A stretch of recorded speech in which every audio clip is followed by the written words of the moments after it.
Hello, it's Deborah from the attic. Today I'm going to show you a little journal that I've made. This is for my own use. I'm going on a cookery course quite soon and I wanted to have a little book that I could take with me and I could make notes.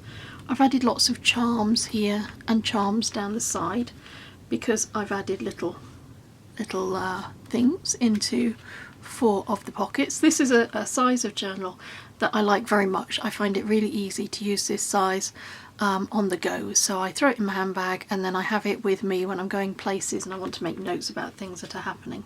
I'm going to add more to this journal. It's not quite finished yet. I've still got a few more little things that I want to do to it, but I thought while I'd got to this stage I wanted to show you something that I found that I really liked, that is a way of protecting your covers of your books. Can you see the shine on that? And I wanted to make something that was splash proof because a cookery course, it could get covered in, I don't know, wine if I'm lucky, sauces, all kinds of mess and yuck and bleh. So I thought it would be a good idea to protect the cover in some way. And I was having a little search around some ways that I might be able to achieve that and add a protective layer to my journal. And I stumbled across something called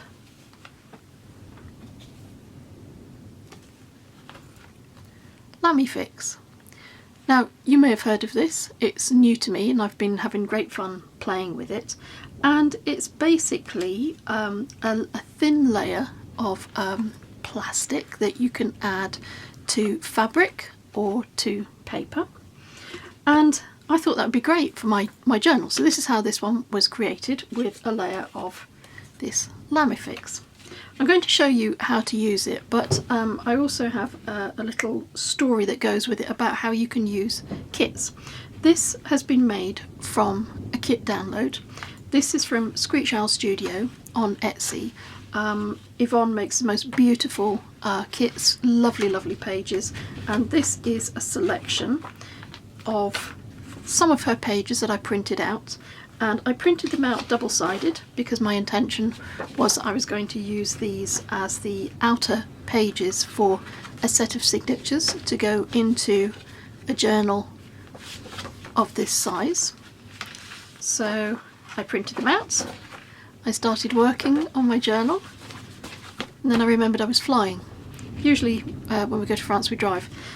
We're flying. I'm flying. So that means that I need a smaller journal because I thought my luggage space is going to be very restricted, and I actually don't think I'll have enough room or enough weight allowance for a journal of this size. So then I thought, oh, I really wanted to use this beautiful paper to make my journal. What a shame, because it's in this large size.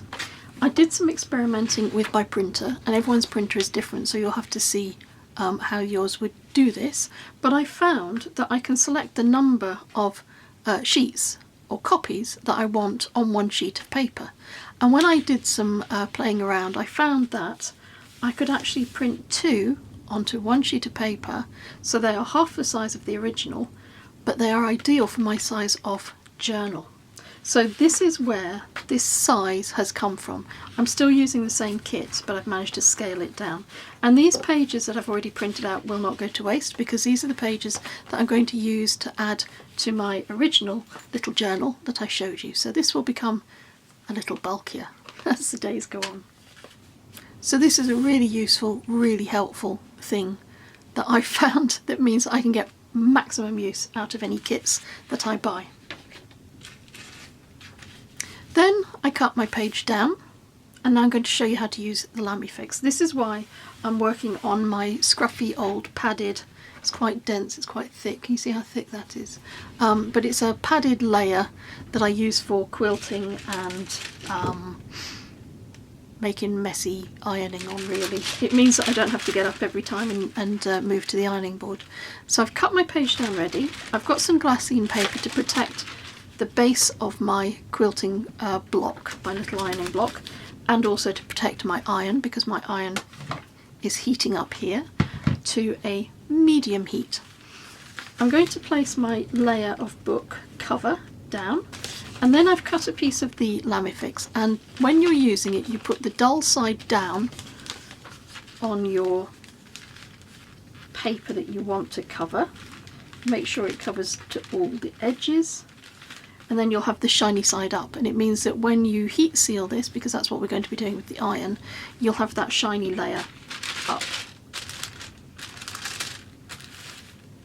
And in the instructions it says to let the iron rest for about 8 seconds before you move it on to each section.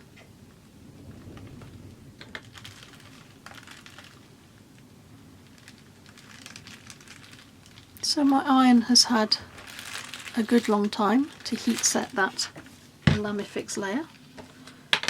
I'm going to open this up, and don't be tempted to sort of poke or try and reveal your covered piece of work immediately, because it will be quite hot. Give it just a few seconds to dry. And the reason that I've used the greaseproof paper, protective paper, whatever you want to call this, I'm calling it glassine, but you could use anything that will protect your base. The reason for that is because any of the Lamifix left on the outside of this has stuck to my greaseproof paper instead of sticking to my matte base. I'm going to trim this round, and then I'm going to show you what it looks like. Once I've cut off all of those outside edges, on the reverse you will see the greaseproof paper that we use to protect our mat, and the finished result is this wonderfully protected piece of paper ready for you to glue onto cardboard or glue onto some kind of substrate that will allow you to make a little book or a little journal or a little tag. Although I use Lamifix to make this, I've been doing some experimenting with something else that you might have closer to hand, and I will be loading up a video about that. And the video that I load up will be something new. It's going to be a coffee break tutorial, because I know that time is precious for all of us, and so I thought it might be quite fun if I shorten some of my videos, and instead of showing you a whole range of different techniques, I just showed you one technique in a bite-sized chunk.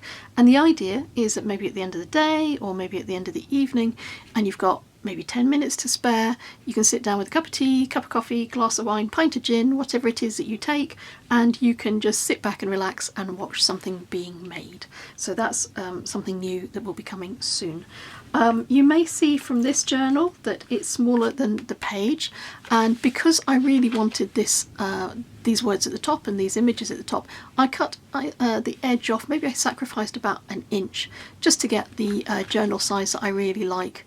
And I love it because it's hand sized. I can just grab it, carry it around, throw it in my handbag, throw it on a plane, and it's a great way to use up papers, and it means that I can get real maximum use out of this beautiful paper kit. So I hope that was useful. I hope we'll meet again soon, and until we do, take care.